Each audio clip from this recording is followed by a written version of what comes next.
Hello बच्चों, कैसे हैं आप? अच्छे हैं? Very good. चलिए, आप इस तरीके से अच्छे रहिए, हेल्दी रहिए। तो बच्चों, देखिए आज हम आपके लिए नई क्लास लेके आए हैं एक और विद नया चैप्टर। ठीक है, इससे पहले हमने चैप्टर नंबर 3 जो था इसका बिजनेस एनवायरनमेंट हमने अभी ओवर किया था। तो अभी हमारा वो चैप्टर ओवर हो चुका है। आई थिंक आपको चैप्टर अच्छा लगा होगा और मुझे ट्रस्ट है कि आपने उस चैप्टर की तैयारी अच्छे से की होगी, नोट्स भी अच्छे से बनाए होंगे। और आगे भी हम यही उम्मीद रखते हैं कि आप आगे से भी चैप्टर अच्छे से करेंगे और उसके नोट्स बनाते रहेंगे साथ साथ। देखिए, मैंने आपका आज जो चैप्टर स्टार्ट करना है वो करना है चैप्टर नंबर 4 प्लानिंग। और प्लानिंग का जो क्लास नंबर आज कौन सा है हमारा? फर्स्ट क्लास इसका है प्लानिंग का। ठीक है बच्चे, देखिए सबसे पहले हम स्टार्ट करते हैं बिना देरी किए और फटाफट चैप्टर को स्टार्ट करते हैं। और फटाफट आप जल्दी से पेन कॉपी लेके बैठिए ताकि आपको साथ साथ नोट्स भी मेकिंग आपकी होती रहे और आपके कॉन्सेप्ट भी क्लियर होते रहे। ठीक है बच्चे, तो देखिए सबसे पहले हम बात करते हैं प्लानिंग की। What is the planning? देखिए बच्चे, प्लानिंग क्या होता है? अगर हम प्लानिंग की बात करें तो ये एक ऐसा पार्ट है जो कि हर एक इंडिविजुअल, चाहे वो मैं हूं या आप हो, चाहे घर में पापा हो, मम्मी हो, ब्रदर हो, सिस्टर हो, इवन सोसाइटी का हर बंदा, हर पर्सन उसको यूज करता है प्लानिंग को। हर कोई बंदा विदाउट प्लानिंग कोई भी काम नहीं करता। सपोज दैट घर में हमें अपने हाउस होल्ड पर्पज के लिए कई बार प्लानिंग करनी पड़ती है। मम्मी पापा बैठ के घर में बजट के लिए प्लानिंग करते हैं, आपकी पढ़ाई के लिए प्लानिंग करते हैं। आप भी जब अपना आप भी कई बार बहुत सारी प्लानिंग करते हैं कि भाई मुझे फ्यूचर में क्या करना है, मुझे ट्वेल्थ में मार्क्स कैसे चाहिए और उनके लिए मुझे क्या करना पड़ेगा और कितना मुझे स्कोर करना है, किस सब्जेक्ट में किस तरीके से तैयारी करनी है। बिजनेस पर्पज से अगर की जाए तो हर बिजनेसमैन अपनी प्लानिंग करता है। यानी आप अगर किसी भी सेक्टर में चले जाएं, चाहे वो बिजनेस सेक्टर हो, चाहे वो हाउस होल्ड सेक्टर हो, चाहे आपका अपना पर्सनल एजुकेशन सेक्टर हो, कोई भी हो, each and every person will always plan. वो हमेशा क्या करता है? प्लानिंग करता है, क्योंकि उसको हर जगह हर वक्त उसको प्लानिंग की जरूरत होती है। प्लानिंग को कभी भी आप अवॉइड नहीं कर सकते। विदाउट प्लानिंग अगर आप काम करेंगे तो उसके जो सक्सेस के चांसेस हैं वो भी बहुत ही कम हो जाते हैं। उसके कॉन्सिक्वेंसेस भी हमें इन फ्यूचर बहुत ज्यादा बियर करने पड़ सकते हैं। That's why the planning is the need of everyone. तो प्लानिंग जो है क्या है, वो हर किसी की जरूरत है और वो हर किसी को करना भी चाहिए। देन अब हम इसको प्रोफेशनल लैंग्वेज में पढ़ते हैं जो आपको फॉलो करनी है एग्जाम पॉइंट ऑफ व्यू से। Then the what is the planning? Then तो देखिए बच्चों, प्लानिंग क्या है? प्लानिंग बेसिकली जो मीनिंग है इसका, setting objectives and targets, setting objectives and targets and formulating an action plan to achieve them. समझ में आ रहा है बच्चों? यानी सबसे पहले आपको क्या करना है? अपने ऑब्जेक्टिव्स एंड टारगेट्स फॉर्मुलेट करने हैं। क्योंकि अगर आपके पास कोई ऑब्जेक्टिव और टारगेट नहीं होगा, आप प्लान किस लिए करोगे? तो सबसे पहले कि plan why we will have to plan. हम प्लान क्यों करेंगे? क्योंकि प्लान करने के लिए हमारे पास कोई वजह होना चाहिए, कोई कंसिडरेशन होना चाहिए उसके लिए। यानी उसके लिए हमें सबसे पहले क्या करना है? अपना एक ऑब्जेक्टिव या फिर कोई भी हमारा टारगेट सेट करना है and formulating an action plan to achieve. And then उसके लिए फिर हमें एक्शन प्लान फॉर्मुलेट करने हैं कि हमें उसको अचीव कैसे करना है। Right? It is concern with both and means. ये दोनों से ही कंसर्न करता है कि हम कहां पर हैं और हमें कहां पहुंचना है। यानी कि what is to be done and how is it is to be done. यानी हमें क्या करना है और उस काम को किस तरीके से करना है। तो ये बेसिकली जो कंसर्न किसके अंदर आता है? ये आता है प्लानिंग के अंदर। तो दिस इज द प्लानिंग। ठीक है, अब देखिए प्लानिंग तो आपको समझ में आ गई कि प्लानिंग क्या होती है, प्लानिंग का मतलब क्या होता है। अब हम प्लानिंग करते कैसे हैं? स्टेप ऑफ द प्लानिंग, यानी हम प्लानिंग को प्रोसेस को पूरा कैसे इंप्लीमेंट करते हैं। हमें स्टार्टिंग से कैसे चलना पड़ता है कि हमें हम जिससे हमारी जो प्लानिंग है इफेक्टिव हो जाए। तो देखिए, हमें प्लानिंग के क्या है, हमारे कुछ प्रोसेस हैं, steps of process, planning process. सबसे पहले हमारा क्या होता है प्रोसेस के अंदर? सबसे पहले क्या होता है? देखिए जो प्रोसेस होता है बेसिकली वो मीनिंग के अंदर ही होता है। जो आपने जो मीनिंग अभी पढ़ा है ना, तो मीनिंग में ही हमारा क्या होता है? प्रोसेस होता है। अगर आप उसको मैच करेंगे तो आपको सारी की सारी चीजें आपको मीनिंग के अंदर ही मिल जाती हैं। बट हम उसको और एक्सप्लेन तरीके से सीखेंगे यहाँ पर।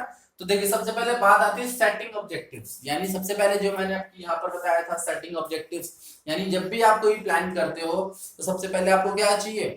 ऑब्जेक्टिव सेट करते हो। सपोज दैट मेरी एक कंपनी है और मेरी कंपनी में सब कुछ अच्छा चल रहा है, बट मुझे और अच्छा करने के लिए मैंने एक अपना टारगेट सेट करा कि मेरी जो भी सेल्स है, तो नेक्स्ट ईयर मुझे अपनी कंपनी की जो सेल्स है वो क्या करनी है? 30 to 40% या 20%, जो भी मैंने सेट रखा।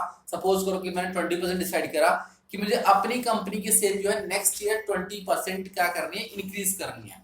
तो this is the my target और माय क्या ऑब्जेक्टिव, ये मेरा ऑब्जेक्टिव है, यही मेरा टारगेट है।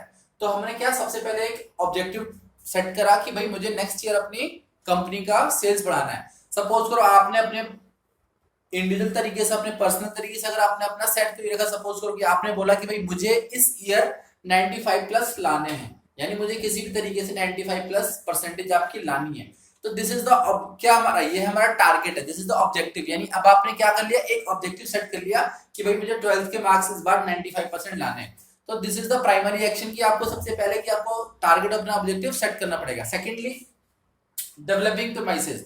डेवलपिंग प्रेमाइसेस का मतलब क्या होता है कि जो आपके पास अवेलेबल रिसोर्सेज है आप उनको लेके एक अजम्पशंस क्रिएट करते हो कि अगर मैं ऐसा करूंगा तो ऐसा होगा, ऐसा करूंगा तो ऐसा होगा। यानी इनको हम क्या बोलते हैं, डेवलपिंग प्रेमाइसेस। यानी जिनके बेसिस पे ऐसे प्रेमाइसेस, ऐसे साधन जो आपके पास अवेलेबल हैं, जिनकी बेसिस पे आप एक अजम्पशंस क्रिएट करते हो इन फ्यूचर कि अगर मैंने इस प्रेमाइसेस को यूज करा, यानी इस मेथड को यूज करा, यानी इस तरीके से यूज करा, तो मेरा रिजल्ट ऐसा आ सकता है। क्योंकि देखो प्लानिंग में क्या होता है कि जो फ्यूचर होता है वो अनसर्टेन होता है, हमें नहीं पता होता कि फ्यूचर में क्या होना है। लेकिन हम क्या करते हैं, हर चीज को एक अज्यूम करके चलते हैं कि अगर मैं बिजनेस में ज्यादा पढ़ूंगा तो मेरे बिजनेस में इजीली 95% आ जाएंगे, अगर मैं इकोनॉमिक्स में ज्यादा पढ़ूंगा तो मेरे इकोनॉमिक्स में 95% आ जाएंगे, अगर मैं अकाउंट्स को लेकर चलूंगा तो अकाउंट्स में मेरे इतने परसेंटेज आ जाएंगे।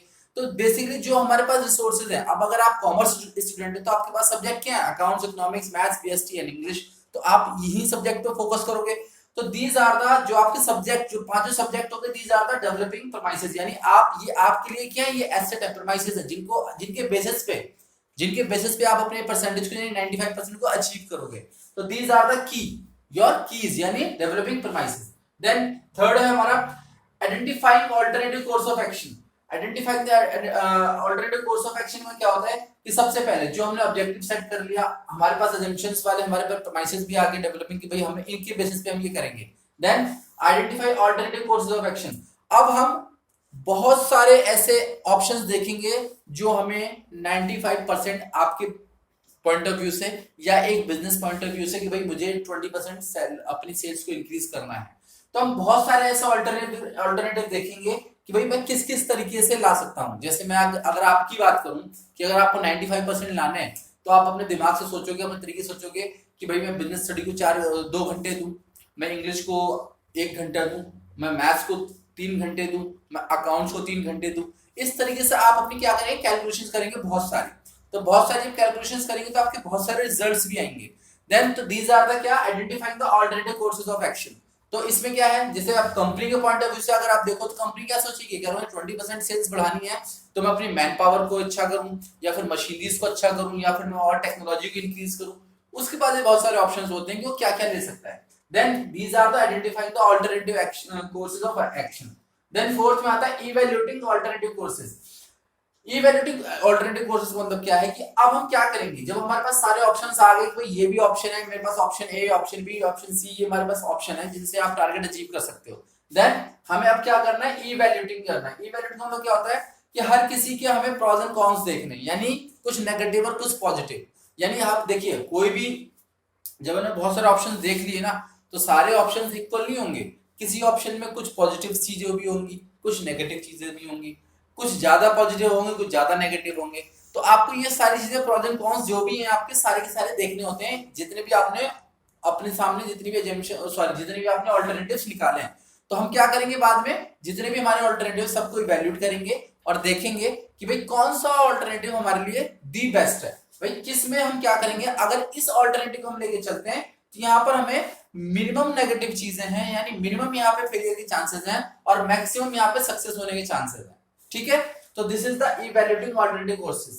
देन इसके बाद हमारा फिफ्थ आता है सिलेक्टिंग एन अल्टरनेटिव। देन जब हमने सारे के सारे अपने ऑप्शंस चेक कर लिए, ऑप्शंस देख लिए, उनको कंपेयर कर लिया, उनमें उनके प्रोस एंड कॉन्स देख लिए, उनके बैड इफेक्ट और उनके बेनिफिट्स भी देख लिए। देन उसके बाद हमें क्या होता है कि हमें सबसे पता चल जाता है कि भाई ये वाला ऑप्शन हमारे लिए बेस्ट है, हम अगर इसको चूज करेंगे तो फिर हमारे लिए जो हमारा टारगेट है, जो हमारा ऑब्जेक्टिव अचीव करना, वो क्या हो जाएगा, इजी हो जाएगा। तो basically this is the selection of alternative. यानी हमने क्या करा, एक अल्टरनेटिव को सिलेक्ट कर लिया जो कि हमारे लिए दी बेस्ट है।